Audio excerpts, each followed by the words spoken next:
Hello students, welcome to Shiksha academy. Motion in a plane का PYQ ले रहा हूँ, आप लोग इस वीडियो को ध्यान से देखना। चलो, bob is whirled in a horizontal plane by means of a string with an initial speed of omega RPM. RPM का मतलब होता है रोटेशन पर मिनट। मैंने रोटेशन पर मिनट को रेडियन पर सेकंड में चेंज करना बताया था। ओमेगा को 2 पाई से मल्टीप्लाई करके 60 से डिवाइड कर देते हैं तो ये रेडियन पर सेकंड आता है।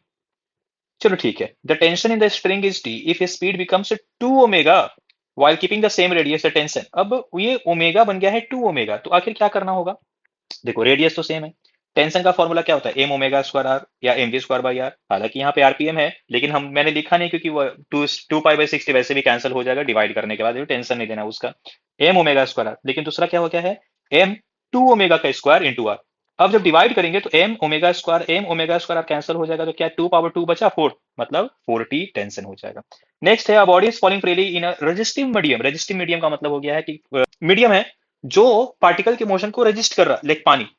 हम लोग किसी पत्थर को पानी में फेंकेंगे तो वो हवा के जैसा फ्रीली मूव नहीं करेगा, उसका स्पीड कम होता जाएगा। जैसे जैसे स्पीड बढ़ेगा उसका एक्सेलरेशन कम होता जाएगा, अपोजिट में लगता जाएगा। इसको हम लोग बोलते हैं resistive medium. The motion of body is describe by DV by D T. Equal DV by D T मतलब एक्सेलरेशन है, V by D T equal to 4 - 2v, where v is the velocity of body at any instant, the initial acceleration and terminal velocity of the body।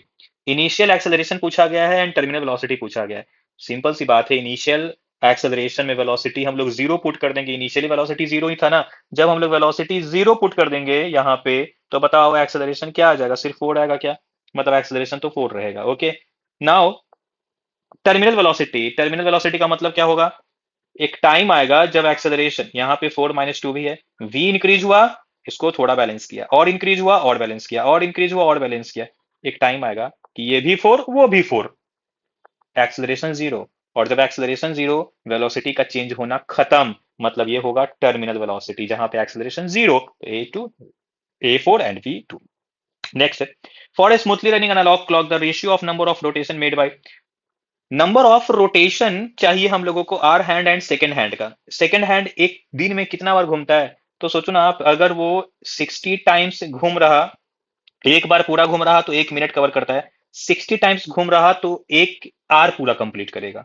और 24 × 60 time में वो एक दिन complete करेगा, मतलब इसका रोटेशन 24 × 60 है। लेकिन आर हैंड सिर्फ 2 बार घूमता है। ये मत बोलना सर एक ही बार तो होता है, 2 बार होता है। किसी भी घड़ी में एक 2 बार बजता है, दो 2 बार बजता है। एक रात का 2 होता है, एक दोपहर का 2 होता है, एक सुबह का 6 होता है, एक शाम का 6 होता है। ठीक है, तो 2 बार रोटेट कर रहा है वो। तो अब इन दोनों को डिवाइड करो, आंसर आ जाएगा 2/60 × 4 720 होगा।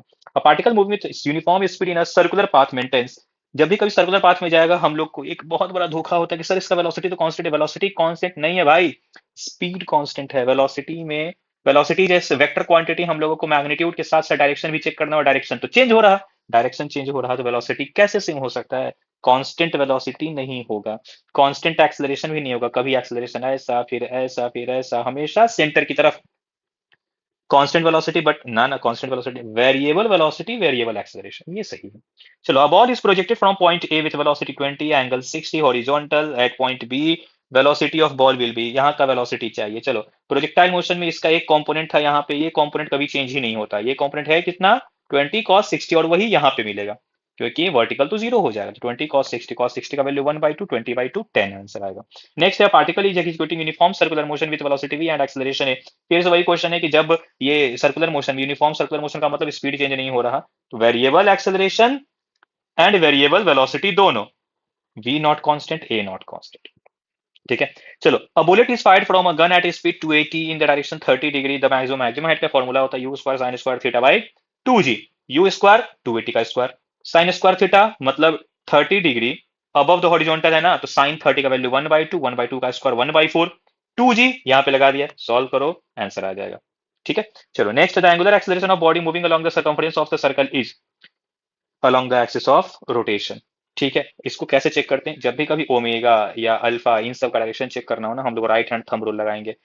पार्टिकल ऐसा घूम रहा, अब हमको राइट हैंड के चारों कर फिंगर को ऐसा नचाएंगे, देखेंगे थंब कहाँ आ रहा, थंब ऊपर आ रहा, ये बनेगा ओमेगा और अल्फा का डायरेक्शन। ऐसे चेक किया जाता है। ओके, तो अलोंग द एक्सिस होगा। नेक्स्ट है, one end of string of length is connected to a particle of mass m and other end is connected to a small peg, wow, peg on a smooth horizontal table. The particle moves in a circle with the speed v, the net force on the particle, net force यहाँ पे कितना लग रहा है वो दिखाना है। Okay, चलो देखो, लग रहा होगा सर, फॉर्मूला होता है mv square by R, centripetal force का, तभी तो ये घूमेगा। याद रखो सेंट्रीपिटल फोर्स के बारे में, सेंट्रीपिटल फोर्स कोई अलग से फोर्स नहीं होता है। यहां पे टी बिकम्स सेंट्रीपिटल, मेरी बातों को ध्यान दो, T becomes centripetal, T and centripetal नहीं बोल रहा मैं, T becomes centripetal. Sun and earth के केस में ग्रेविटेशन बिकम सेंट्रीपिटल, मौत के कुएं के केस में नॉर्मल बिकम सेंट्रीपिटल। लग तो रहा सिर्फ टेंशन ही, रिजल्ट उसका गोल गोल घूमने वाला आ रहा। मतलब नेट फोर्स यहाँ पे टी ही रहेगा, T plus m we square by r नहीं, T equal to m we square by r है। ठीक है, चलो the position of particle is given by इतना है, and magnitude of direction of velocity पूछा गया है। ठीक है, एक बार डिफरेंशिएट कर दो इसको, तो 4 i cap and 4 t j cap होगा। टी इक्वल टू 1 पे चाहिए ना, टी इक्वल टू 1 जब पुट करेंगे तो 4 i cap plus 4 j cap होगा, मतलब i कैप नेट यहाँ 45 डिग्री पे। ओके, तो 4 √2 45 degree. Next, a cricket ball is thrown by by player at speed 20-30 degree above the horizontal maximum height. फिर से वही सब क्वेश्चन आ गया, u square sine square theta by 2g, answer 5 metre आएगा। ओके, नेक्स्ट क्वेश्चन है, a car starts from rest accelerate 5 metre पर second square at t equal to 4 second. जब जब 5 मीटर पर सेकंड स्क्वायर चल रहा है और रेस्ट से स्टार्ट हुआ है, तो 4 सेकंड बाद क्या होगा, 20 मीटर पर सेकंड होगा क्या, v equal to U plus AT लगा देंगे। u0, a है 5, t है 4, 20 मीटर पर सेकंड, ये आ गया वेलोसिटी। अब जब ये 20 मीटर पर सेकंड पहुंचा था, तो उसने खिड़की से एक एक बॉल फेंक दिया। बॉल फेंकने के बाद बोलता है 6 सेकंड बाद क्या होगा, मतलब 4 सेकंड के बाद 2 सेकंड और 6 सेकंड। 2 सेकंड में पार्टिकल का स्पीड वर्टिकली हॉरिजॉन्टली तो 20 था ही, वर्टिकली कितना हो जाएगा, तो जीरो था, वर्टिकल जीरो था, 2 सेकंड में ये भी 20 मीटर पर second, v equal to plus AT लगाओ, मतलब ओवरऑल स्पीड 20 आंसर होगा। And what about acceleration, g, acceleration is g, मतलब 10 मीटर पर सेकंड स्क्वायर। चलो नेक्स्ट है, ball is projected with velocity 10 metre पर सेकंड एंगल 60 डिग्री, बहुत इंपॉर्टेंट, विद द वर्टिकल। आप लोग cos 60 लगा दोगे, आंसर गलत हो जाएगा। यहाँ पे मैंने मार्क किया है कि ये थीटा जो है फ्रॉम हॉरिजॉन्टल लिया जाता है, क्वेश्चन में थीटा फ्रॉम वर्टिकल दिया हुआ है, बहुत अच्छे से देखना पड़ेगा इस चीज को। तो हाईएस्ट पॉइंट पे इसका ट्रेजेक्ट, इसका वेलोसिटी क्या होगा, हाईएस्ट पॉइंट पे v cos थीटा होता है, लेकिन थीटा हॉरिजॉन्टल से होता, मतलब अगर वर्टिकल से 60 है तो हॉरिजॉन्टल से 30 होगा। cos 30 का वैल्यू √3/2, √3/2 में 2 एंड 10 कैंसिल, 5 √3 आंसर आएगा। The angular speed of fly wheel moving with uniform angular acceleration changes from 1200 RPM 3120 RPM 16 second. The angular acceleration a v equal to U plus AT का फॉर्मूला लगाएंगे तो a इक्वल टू हो जाएगा v final minus v initial upon time, omega के term में ऐसा लिखेंगे हम लोग, alpha equal to omega 2 minus omega 1 by time. Omega 2 इसको आरपीएम को रेडियन पर सेकंड में चेंज करेंगे, 2 पाई/60 से मल्टीप्लाई करेंगे, ये आएगा। यहाँ भी 2 पाई/60 ये आएगा, फाइनल माइनस इनिशियल पुट करेंगे 64 पाई आएगा अपॉन 16, वाई 16, 16 सेकंड का बात कर रहा है, 4 पाई आंसर आएगा, 16 एंड 64 कैंसिल होकर। चलो नेक्स्ट है, particle moving in a circle of radius r with uniform speed takes time t to complete 1 revolution. चलो बना दो, जब भी कभी ऐसा 4-5 लाइन का क्वेश्चन आना, जैसे जैसे बोला जाए वैसे वैसे ड्रॉ करते जाओ। मैंने ड्रॉ कर दिया, एक लाइन खत्म हो गया। T to complete 1 revolution, time equal to क्या होता है, डिस्टेंस अपॉन स्पीड।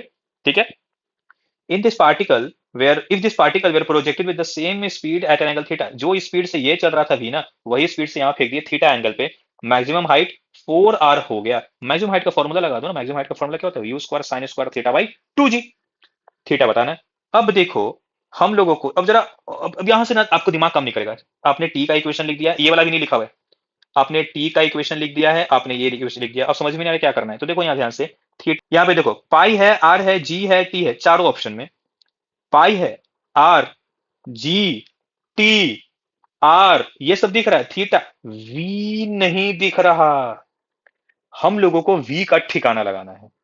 वी का ठिकाना कैसे लगाएंगे, तो यहां से वी लिखेंगे 2 पाई r/t और वही यहां पे v पुट कर देंगे, 2 पाई r/t का स्क्वायर, बाकी सब कुछ ऐसा, बस आंसर आ गया। तो कभी कभी थोड़ा रिवर्स इंजीनियरिंग करना पड़ेगा आपको, जब समझ में नहीं आया तो ऑप्शन से देख कर आंसर बनाना होगा, ऐसा नहीं कि आंसर से ही ऑप्शन में टिक लगाएंगे कसम खा लिया, ऐसा नहीं है, कभी कभी ऑप्शन का हेल्प लेना पड़ता है आंसर लाने के लिए।